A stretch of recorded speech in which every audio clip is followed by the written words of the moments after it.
Hay momentos en la astronomía que han transformado nuestra comprensión de los cielos. Descubre las leyes del movimiento de los planetas. Destellos de inspiración desde el firmamento. Puntos de inflexión que revolucionaron la manera misma de pensar en el cosmos. Cuando vino y dijo que estas cosas se movían en elipses, de repente el modelo empezó a funcionar. Que han cambiado nuestra percepción de la Tierra y nuestro lugar en el universo. Estas estrellas estaban al menos 10 veces más lejos que cualquiera de las estrellas que sabíamos que estaban en nuestra galaxia. Ya podemos dar rienda suelta a nuestra imaginación. Podría haber extraterrestres ahí fuera que vinieran a destruirnos. En un universo de infinitas posibilidades. De pronto, nuestro universo podía ser mucho más grande de lo que pensábamos.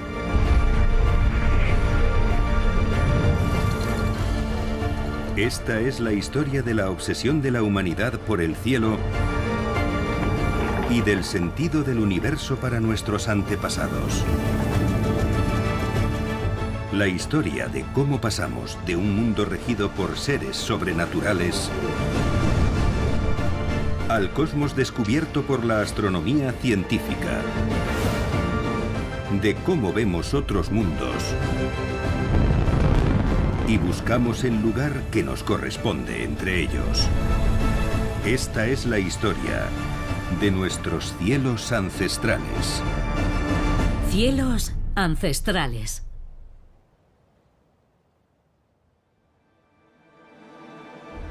Nuestro lugar en el universo.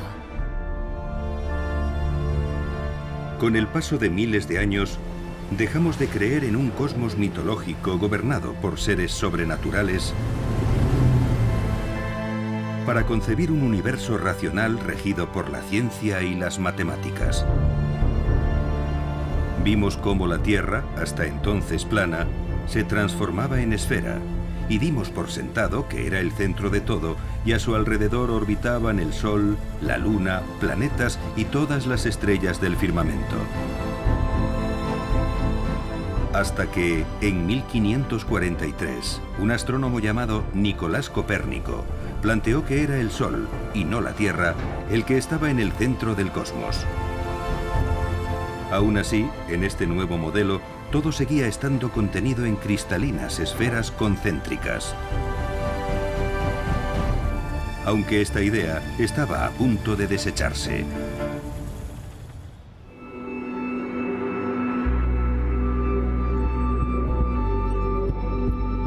En 1577, un gran cometa pasó muy cerca de la Tierra.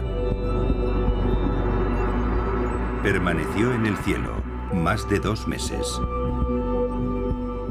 La importancia del cometa de 1577 es que tenemos observaciones de él en todo el mundo. Perú, Japón, Italia, Turquía, y por tanto se puede fijar ese fenómeno en el tiempo.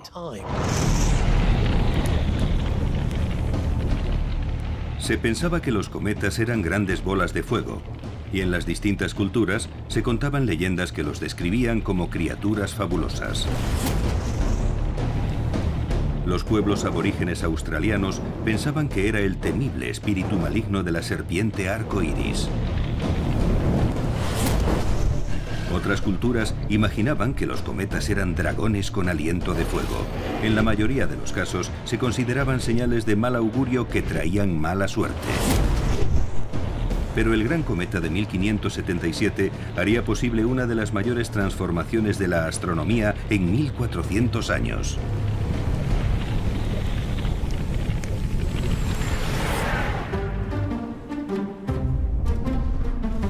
En el reino de Dinamarca, un hombre se sintió motivado para llevar la astronomía a una categoría superior.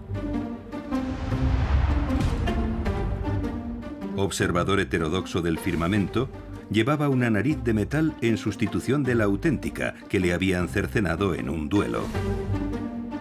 Vivía en un castillo y hasta tenía su bufón particular. Aquel hombre se llamaba Tycho Brahe. Tycho Brahe era el astrólogo del rey de Dinamarca. Y por tanto, la exigencia de precisión era máxima. En aquella época, astrología y astronomía todavía eran inseparables, y se pensaba que el conocimiento sobre el funcionamiento de los cielos ayudaba a predecir acontecimientos en la Tierra. Brahe necesitaba entender cómo funcionaba el universo para ser más preciso en sus predicciones astrológicas. De manera que también fue muy conocido como astrónomo. En astronomía, como en todo lo demás, Brahe no hacía las cosas a medias. Tycho Brahe establece el mayor observatorio del mundo en su isla de Ven. Creo que es el 1% del presupuesto operativo de la corona de Dinamarca lo que se destina a financiar la isla de Tycho. Con los fondos casi ilimitados que le brinda el rey de Dinamarca, Brahe se pone manos a la obra y llena su observatorio con los instrumentos astronómicos más avanzados de la época. Son instrumentos anteriores al telescopio. Construye sextantes y cuadrantes gigantescos, cuyo manejo y el registro de los datos requieren el trabajo de varias personas. Los instrumentos que inventa le permiten medir con mayor precisión que nunca las posiciones de planetas y estrellas en el cielo nocturno. Pero a Brahe no le interesaban solamente los planetas y las estrellas. De hecho, se fijó en otra cosa que iba a cambiar para siempre nuestra percepción del universo.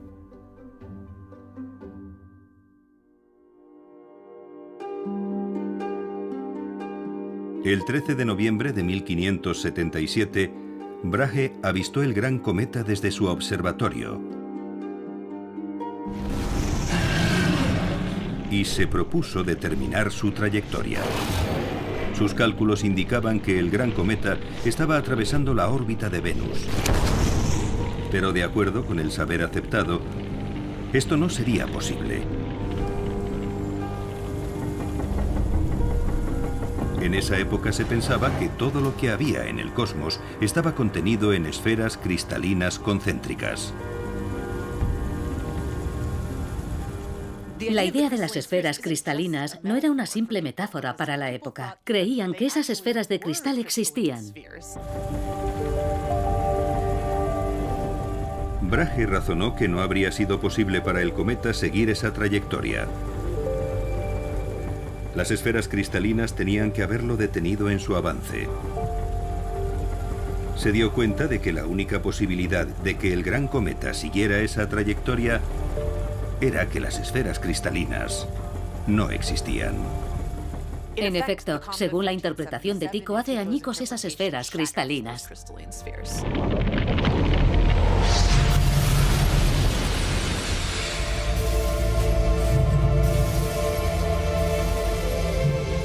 Después de 2000 años, las esferas cristalinas habían desaparecido.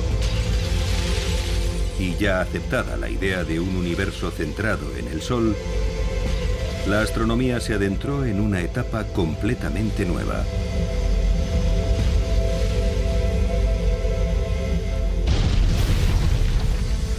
Sin embargo, aún persistía una idea ancestral.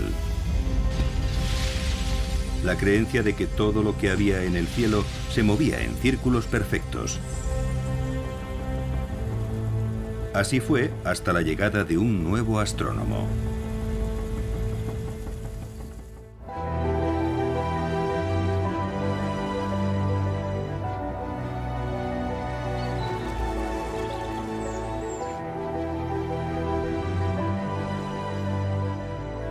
Johannes Kepler era un astrónomo y matemático alemán que trabajaba en Praga. Haber presenciado de niño el gran cometa de 1577 le había motivado para estudiar astronomía. Kepler creía que Dios era el creador del universo y que observando los movimientos de las estrellas y los planetas se podía vislumbrar cómo discurriría el plan divino. Decidió que había que desechar toda la astrología clásica y medieval y empezar desde el principio con una astrología nueva y reformada que estuviera basada por completo en la observación empírica. La mayoría de los astrónomos aún pensaban que todo en el universo se movía en círculos perfectos. Pero esta teoría no explicaba la forma de moverse los planetas en el cielo que observábamos. Durante más de 1500 años habían utilizado el concepto llamado epiciclo, según el cual los planetas se movían en órbitas con forma de lazos en espiral. Durante mucho tiempo la teoría funcionó, a pesar de lo complicada que era, con todos esos epiciclos. Era muy difícil trabajar con ellos. Kepler quería simplificar este modelo del cosmos. En cuanto tuvo acceso a las observaciones de Tycho Brahe, comenzó a recalcular las órbitas de los planetas. La gran contribución de Kepler fue tomar los datos de Tycho Brahe, que eran muy precisos, y ponerse a rehacer los cálculos. Mientras procesaba los datos, Kepler tuvo una idea tan maravillosa por su simplicidad que no podía creer que no se le hubiera ocurrido a nadie antes. Los planetas no se movían en círculos, sino en elipses. Una órbita elíptica se obtiene tomando una órbita circular y aplastándola queda más ahuevada.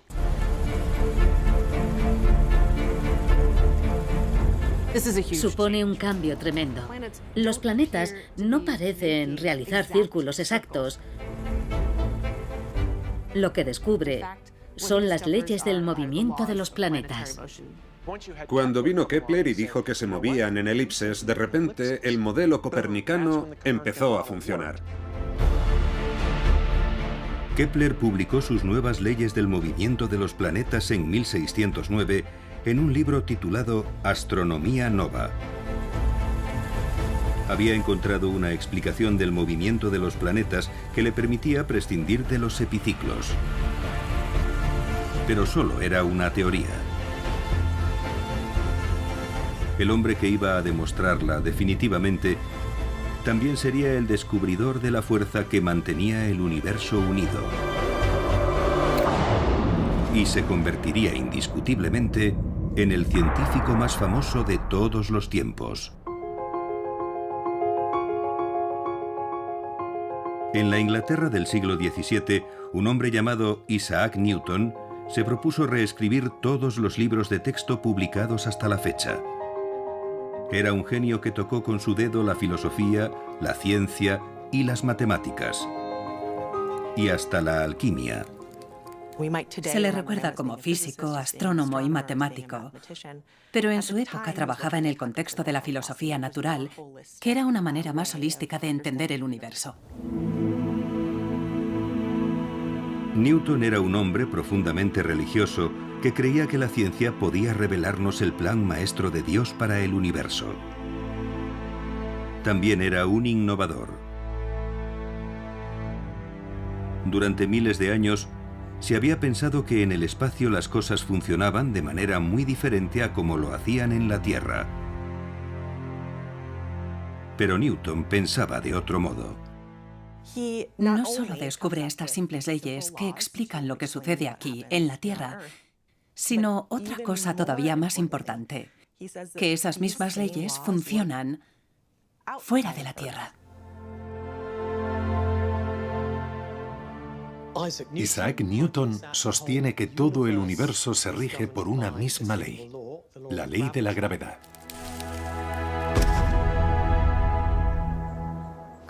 La gravedad es una de las 4 fuerzas fundamentales de la naturaleza y es la fuerza de atracción que ejercen entre sí los objetos que tienen masa. Newton necesitaba encontrar la manera de demostrar su teoría de que la gravedad funciona del mismo modo en cualquier parte del universo. Y en 1680 llegó del espacio exterior la prueba de que así era. El cometa era muy luminoso y podía verse a pleno día. Fue motivo de polémica en el círculo de Newton, porque habían visto pasar un cometa en 1680 y después otro en 1681, y se planteaban si era el mismo cometa o eran 2 distintos. Newton se dio cuenta de que su teoría de la gravedad contenía la solución al dilema. El cometa de 1680 y el de 1681 eran un mismo cometa. Y argumentó que habría recorrido todo el sistema solar antes de que la fuerza de gravedad del Sol lo obligara a regresar de nuevo. Comprenden que ha viajado alrededor del Sol y está regresando por el otro lado de su órbita. Newton comprendió que la gravedad del Sol había hecho que el cometa trazara una órbita elíptica a través del cosmos. Entonces, la teoría de que los planetas se movían en órbitas elípticas también podría sustentarse en la fuerza de la gravedad. Supongamos que te lanzo una pelota, que sería un planeta recién formado con cierta velocidad inicial. Iría en línea recta hacia ti. Pero si activamos una fuerza de atracción en el centro de la habitación, que sería la fuerza de la gravedad del Sol,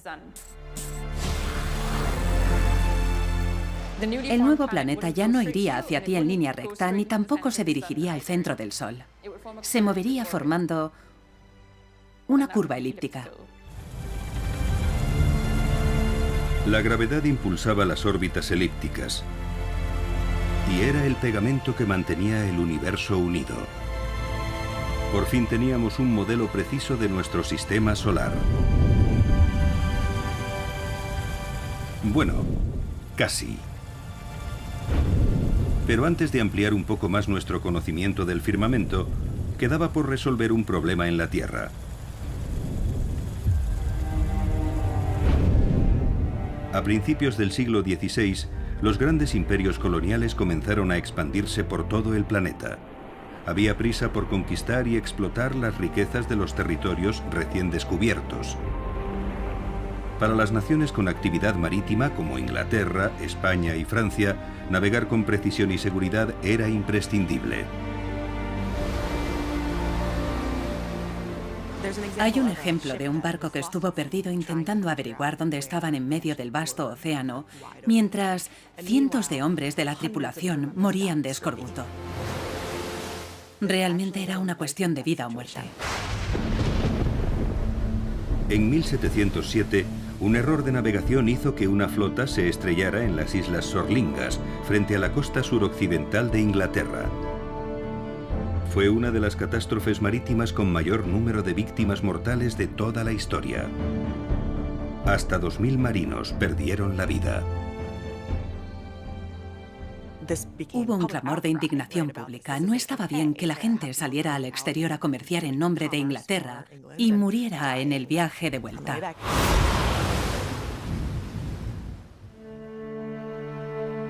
Aunque los navegantes podían utilizar el sol y las estrellas como brújula, no era suficiente para saber en qué dirección viajaban. Determinar su posición exacta era un problema. Guiándose por la estrella polar podían establecer la latitud, es decir, su posición norte o sur. De noche se mide la distancia desde el horizonte hasta la estrella polar y ese valor con una diferencia de 1 grado sería la latitud.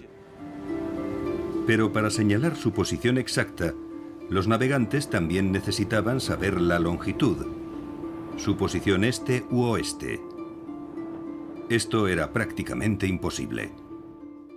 Porque como la Tierra está rotando, no hay ninguna característica que te permita diferenciar el este del oeste, por lo que tienes que inventar una y establecer de manera arbitraria que en cierto lugar hay 0 grados de longitud. Puedes hacerlo, pero en cuanto te alejas de ahí, se vuelve muy complicado saber exactamente en qué longitud estás.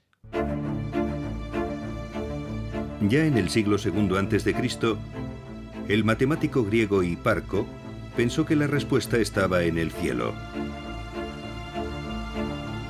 Planteó que si alguien pudiera comparar la hora solar en el lugar donde se encontraba en ese momento con la hora en el lugar de donde había partido, sería posible calcular su posición este u oeste. Aunque era una teoría sólida, tenía un problema. En los 2000 años transcurridos desde Hiparco, nadie había inventado un reloj capaz de funcionar con precisión en el mar. Durante gran parte de la historia, para medir el tiempo se utilizaba algún tipo de dispositivo parecido a un péndulo, y para que ese péndulo funcionara y se pudiera medir su balanceo constante, tenía que estar sobre una superficie estable que no se moviera. Al instalar un aparato así en un barco, que, como es sabido, se balancea con el vaivén de las olas, el movimiento del péndulo se vería afectado y era imposible medir el tiempo. Lo que hacía falta era otra clase de reloj. Y no vendría de manos de un relojero, sino de un carpintero.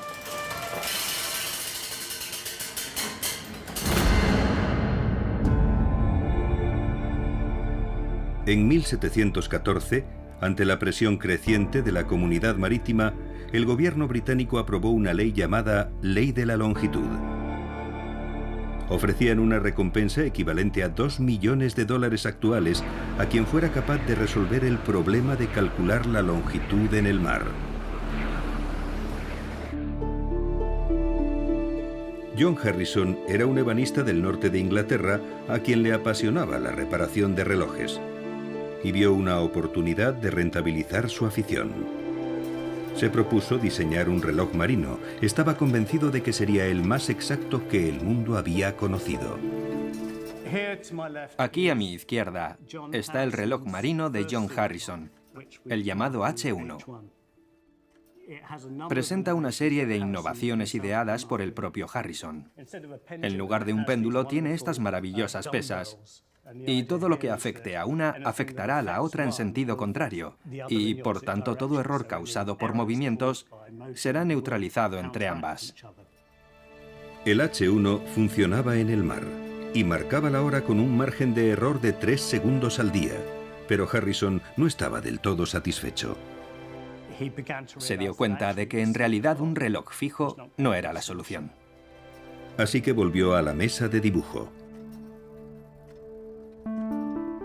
A principios de 1750, empezó a ver la solución en modelos compactos. El reloj inventado finalmente por Harrison fue el H4. Había dado con un diseño que consistía en una rueda volante grande y pesada que oscilaba a gran velocidad.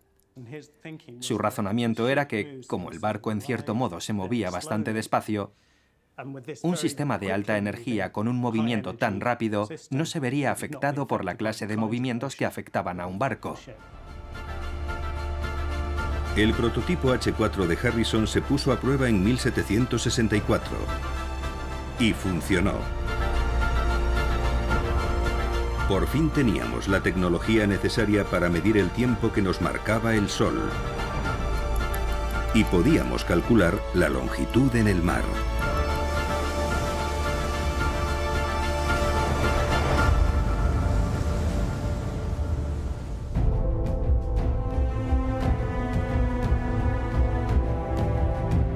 A mediados del siglo XVIII, además, la tecnología nos estaba ayudando a hacer grandes avances en astronomía.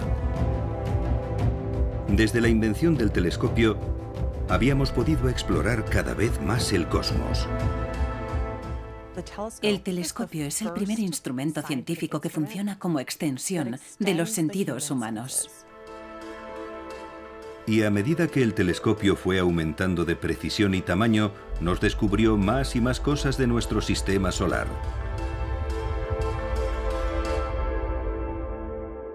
William Herschel nació en Alemania, pero viajó a Inglaterra para dedicarse a la música. Se mudó a la ciudad de Bath, donde también desarrolló un profundo interés por la astronomía. Trabajaba y colaboraba con su hermana Caroline, quien también llegó a ser una distinguida astrónoma.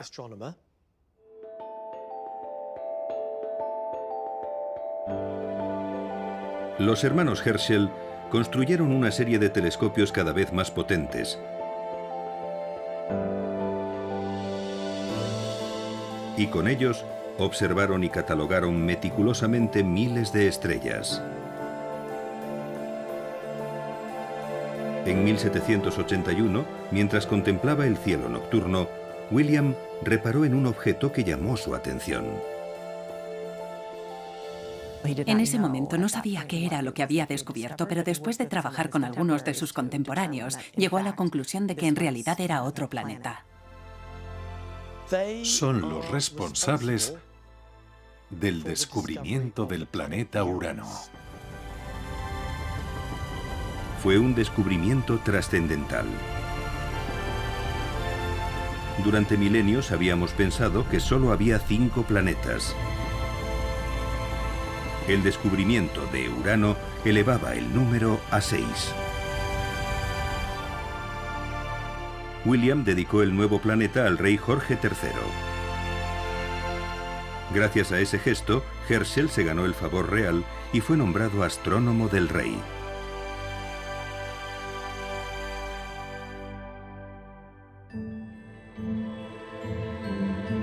Lo que significaba que Herschel ya podía disponer de la libertad y fondos necesarios para construir telescopios mayores y mejores. Y en 1789 concluyó el telescopio que habría de ser su mayor logro. Esta es la última pieza que queda del telescopio más grande de Herschel, un reflector de 12 metros de longitud que se construyó entre 1785 y 1789. En este extremo de aquí estaría el espejo que él mismo diseñó y pulió, a lo cual debió de dedicar muchas horas de trabajo. Toda la estructura iba apoyada en un gran armazón de madera que giraba sobre unos rodamientos para que se pudiera apuntar el telescopio hacia cualquier punto en el cielo. Era el telescopio más grande del mundo en su época. Cuando Herschel apuntó este telescopio gigante hacia el firmamento, hizo nuevos descubrimientos. La primera vez que usó este telescopio en 1789, descubrió las lunas sexta y séptima de Saturno, Encélado y Mimas. Fue un momento trascendental en la historia de este telescopio.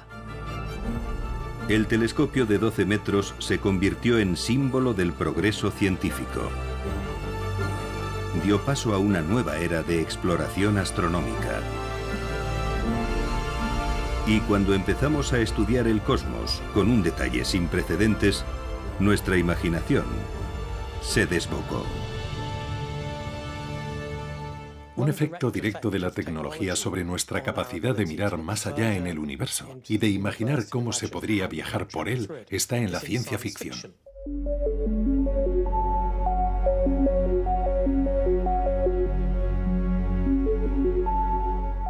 Su momento culminante llegó en el siglo XIX con Julio Verne. Verne era un escritor muy prolífico y muchas de sus obras contenían descripciones de tecnología realmente importantes.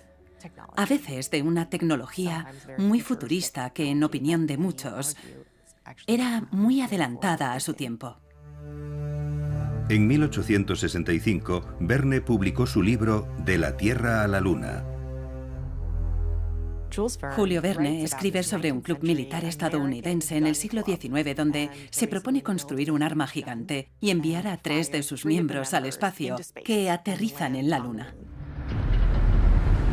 Un silencio sobrecogedor pesaba sobre toda la escena. Y todo el mundo era consciente de que los audaces exploradores también estarían contando los segundos en el interior del proyectil. 38, 39... 40. ¡Fuego! Aunque era una obra de ficción, la novela de Verne sirvió de inspiración a científicos de todo el mundo. Lo importante de la novela es que está muy bien documentada. Julio Verne hace el trabajo preliminar de explicar el tipo de impulso que haría falta, la clase de materiales que se necesitarían para hacerlo posible. Sus cálculos eran tan precisos que por primera vez la idea de enviar un ser humano al espacio sonaba plausible.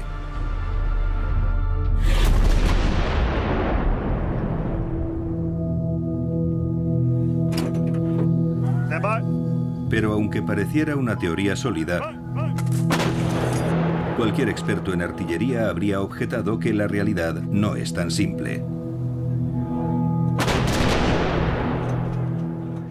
Soy Gary White, pertenezco a la dotación de artillería de Campo 13 Bravo. Esta pieza de artillería que tengo delante es un obús de carro de 75 milímetros M1A1. El rango de estos obuses es de 8,8 kilómetros. Normalmente se consiguen rangos superiores con los obuses que tienen un cañón más largo, ya que permite que el proyectil alcance mayor velocidad y por tanto tenga mayor rango. Para hacer realidad el disparo a la luna de Verne, habría que multiplicar por más de 15 la longitud del cañón descrito en la novela. Teóricamente es posible, pero en la práctica las posibilidades son casi nulas. Y resultó que había algo con lo que Julio Verne no había contado. Las fuerzas de gravedad que experimenta un proyectil al salir disparado del cañón son extremas, como poco. Someter a una persona a la misma presión que un proyectil de artillería al ser disparado no saldría bien. Terminaría con los huesos rotos, sería su muerte segura.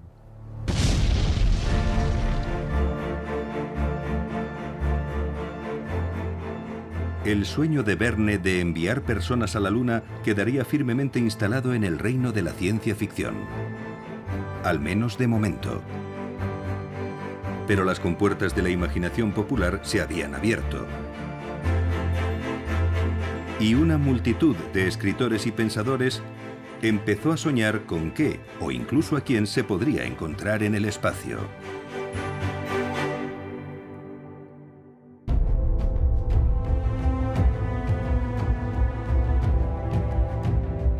En 1877, el planeta Marte pasó excepcionalmente cerca de la Tierra.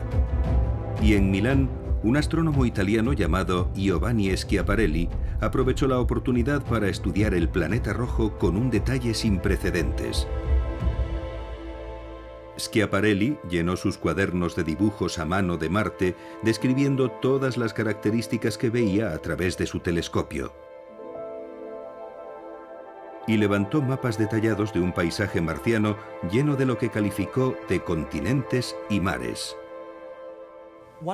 Una de las observaciones que hizo fue que en la superficie de Marte había una especie de entramados de líneas a los que llamó canali, que en italiano viene a significar cauces.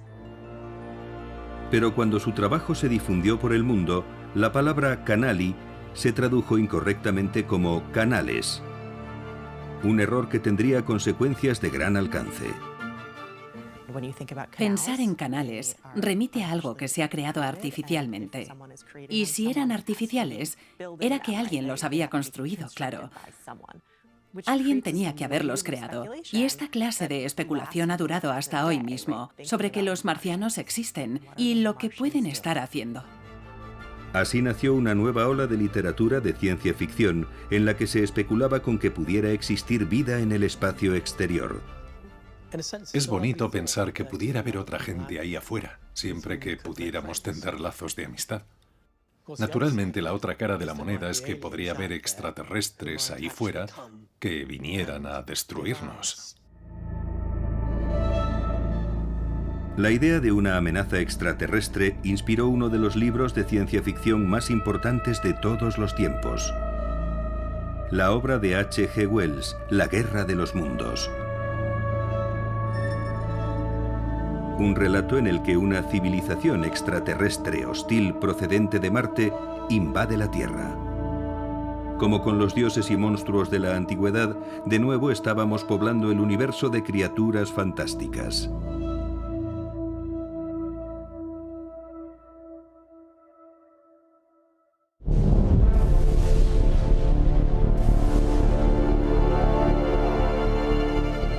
A comienzos del siglo XX, ya sabíamos que nuestra galaxia de la Vía Láctea consistía en miles de millones de estrellas como nuestro propio Sol. Pero aún sabíamos muy poco sobre su forma y tamaño. En 1920 no sabíamos que el universo se extendía más allá de nuestra galaxia. Había un consenso general sobre que el universo consistía en la galaxia de la Vía Láctea y nada más. El propio Albert Einstein pensaba que el universo era finito y que todo lo que contenía siempre había estado en el mismo lugar. Cuando Einstein resolvió sus propias ecuaciones y planteó cómo pensaba que era el universo, era estático. Siempre había sido así. Pero la teoría de la mente científica más brillante de todos los tiempos estaba a punto de ser invalidada por un hombre que vestía hábitos. En la pequeña ciudad de Charleroi, en Bélgica, vivía un sacerdote católico llamado Georges Lemaitre. Había sido ordenado sacerdote en 1923, 7 años después de que Einstein publicara su teoría de la relatividad general. Pero Lemaitre no solo era un hombre religioso, también era un hombre de ciencia. Lemaitre era un teórico, de modo que trabajaba con pluma y papel. Puso un gran empeño en explicar que la Biblia no era un libro astronómico.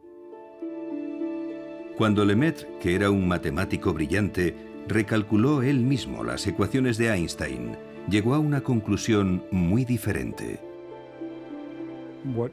Lo que Lemaitre nos dejó fue una solución a las ecuaciones de Einstein basadas en la teoría general de la relatividad, que demuestran que el universo estaría expandiéndose. La idea era contraria a siglos de astronomía. El propio Einstein tenía dificultades para creer que podía ser verdad. Lo que hacía falta era demostrarla.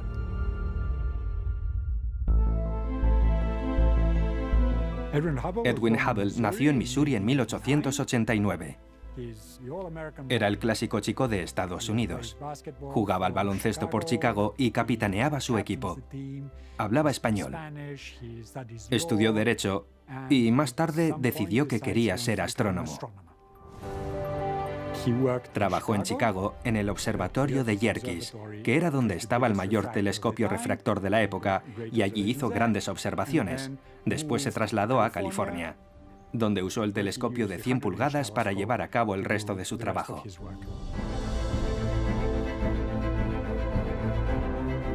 El telescopio de 100 pulgadas que había en el observatorio de Hooker, en California, era el más potente del mundo en aquella época.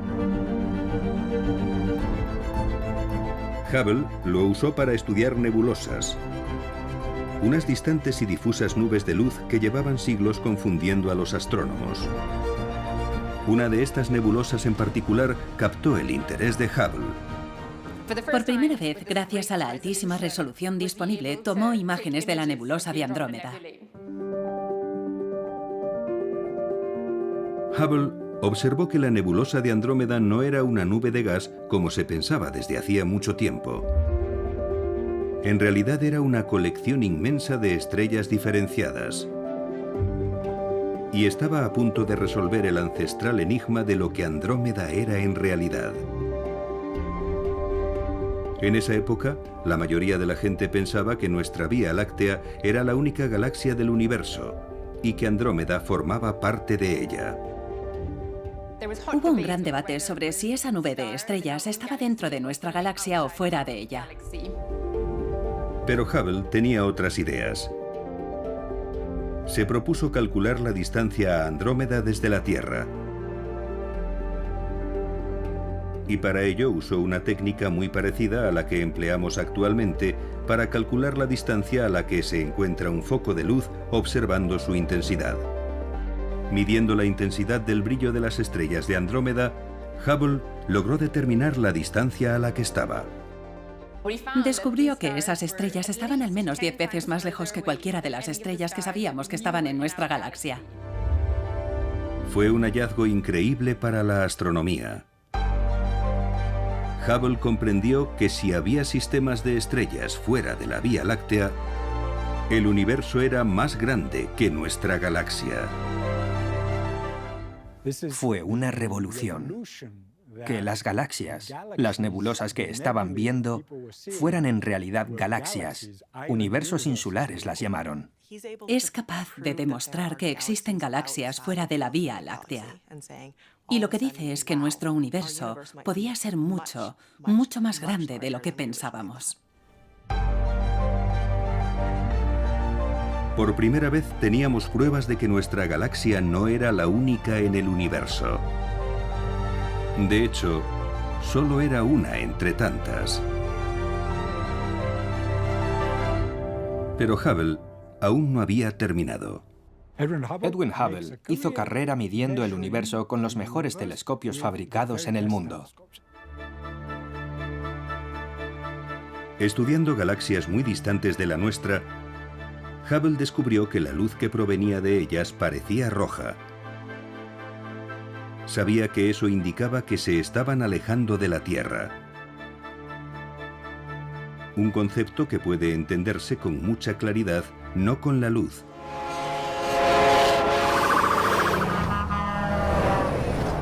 sino con el sonido. En el colegio siempre se pone el ejemplo de la sirena de una ambulancia o un tren para explicarlo. Oyes que el tono va cambiando a medida que el objeto se acerca o se aleja de ti. El sonido viaja en forma de ondas.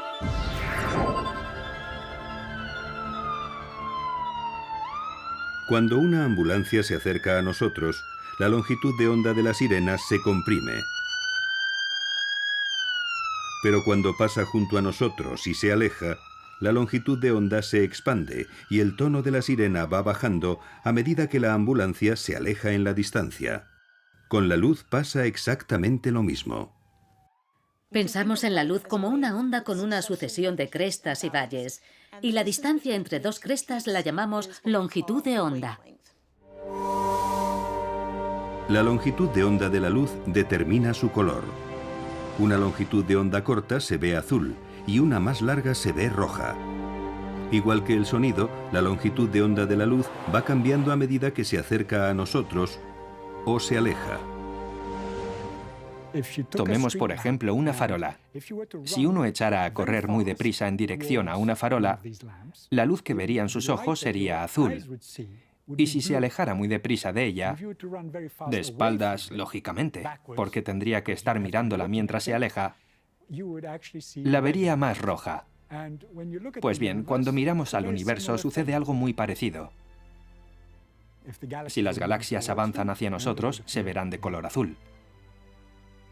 En cambio, si se están alejando, se verán rojas.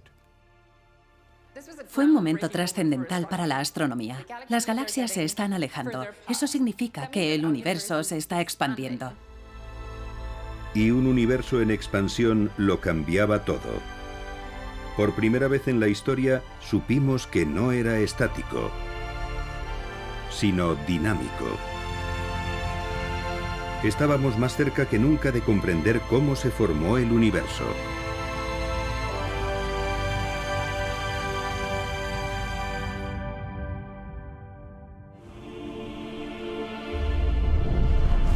En Bélgica, Georges Lemaître estaba empezando a trabajar en su próxima gran idea. El hecho de que el universo se estuviera expandiendo era la prueba de que sus cálculos matemáticos eran correctos y los de Einstein estaban equivocados.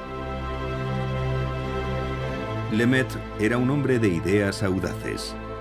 Después de demostrar que el universo se estaba expandiendo, creyó tener una teoría sobre cómo había surgido. Ante un universo que se está expandiendo, es natural preguntarse qué sucedería si diéramos marcha atrás al reloj. Si ahora estaba creciendo, entonces es que era más pequeño en el pasado. Lemaître volvió a sus cálculos y analizó lo que sucedería retrocediendo en el tiempo más y más. Cuanto más retrocedes en el tiempo, ves que las cosas se vuelven cada vez más densas. Lemaître dedujo que si se retrocedía lo suficiente, debió de haber un momento en que la densidad de la materia sería como un átomo. Y ese fue su punto de partida.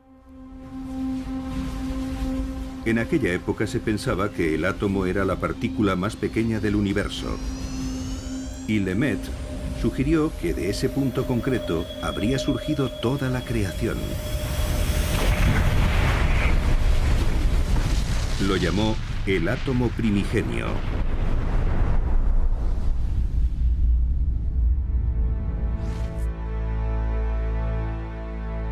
Era una idea sumamente innovadora. La teoría de la relatividad general de Einstein afirmaba que el universo siempre había estado ahí. no podía tener un principio. Pero Lemaitre proponía todo lo contrario, que el universo había surgido de un solo punto.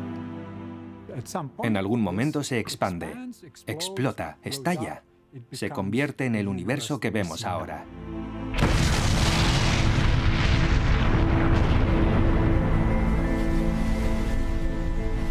Lemaitre había iniciado los cimientos para la teoría del Big Bang.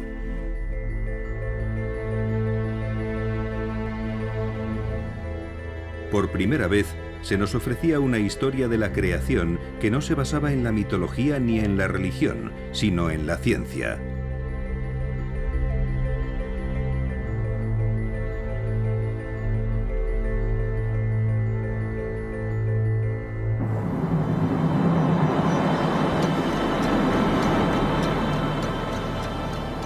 Ha pasado un siglo desde que Hubble y Lemaitre propusieron que nuestro universo tenía un origen.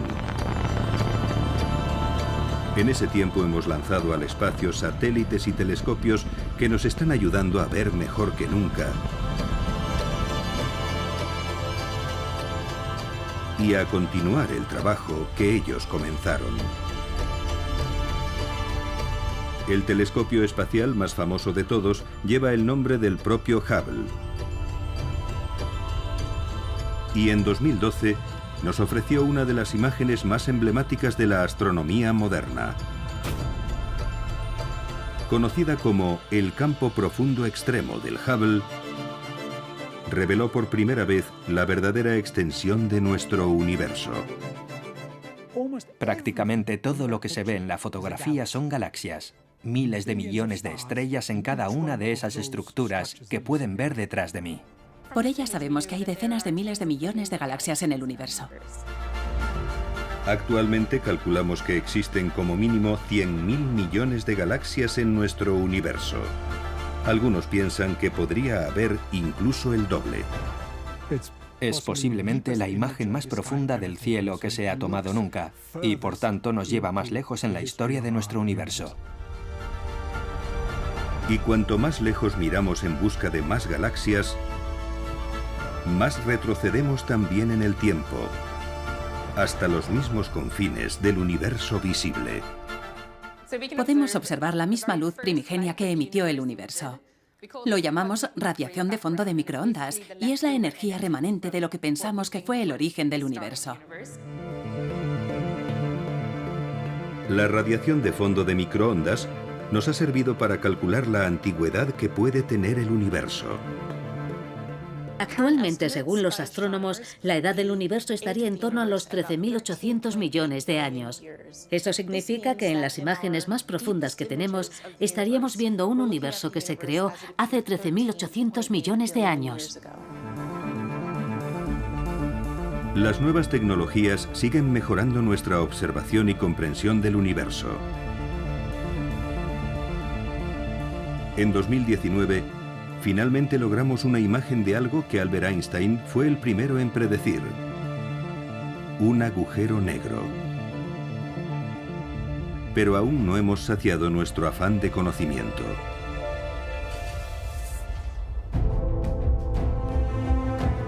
En la sede principal del Observatorio Europeo Austral en Múnich, Alemania, Jason Spairomilio se encarga de supervisar la construcción de varias partes del telescopio óptico más grande del mundo. Se llama ELT. El ELT es un telescopio tremendamente grande. No hemos sido muy originales con el nombre, pero lo define bien. Son las siglas en inglés de telescopio extremadamente grande.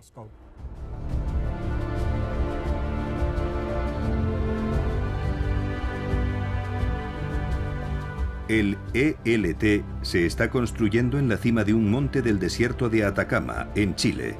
Tienen previsto terminarlo en 2025.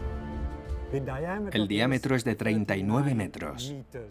En comparación, los mayores telescopios con los que trabajamos hoy tienen entre 8 y 10 metros de diámetro. Por tanto, va a suponer un salto gigantesco. Una vez construido, este telescopio captará 13 veces más luz que los más potentes en la actualidad. y 100 millones de veces más luz de la que es capaz de captar el ojo humano. Spyro Milio está estudiando cómo aprovechar de la mejor forma posible toda esa potencia adicional.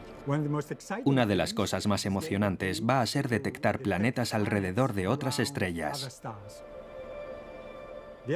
Y otra, que el ELT podrá ver estrellas de galaxias muy distantes. Se podrá saber su antigüedad, cuántos metales contienen, dónde han estado. De pronto se va a poder registrar de verdad lo que sucede en el interior de las galaxias. Es una máquina increíblemente potente que nos va a permitir profundizar aún más en nuestra comprensión de por qué el universo es como es. Es muy emocionante. Tal vez cueste creer que hubo un tiempo en que pensábamos que la Tierra era plana.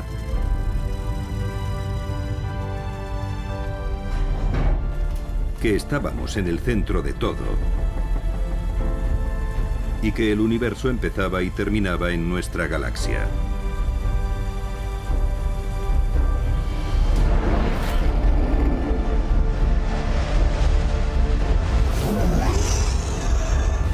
Durante milenios explicamos el firmamento a través de historias de dioses y monstruos.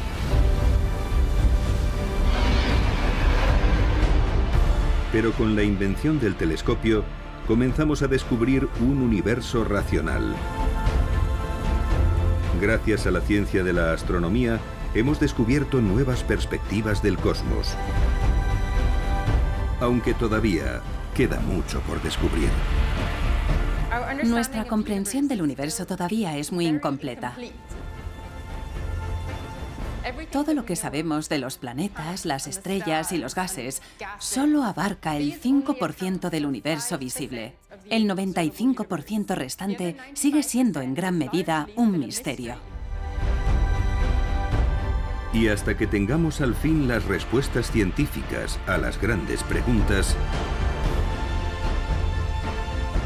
siempre nos quedará espacio para rellenar con la imaginación.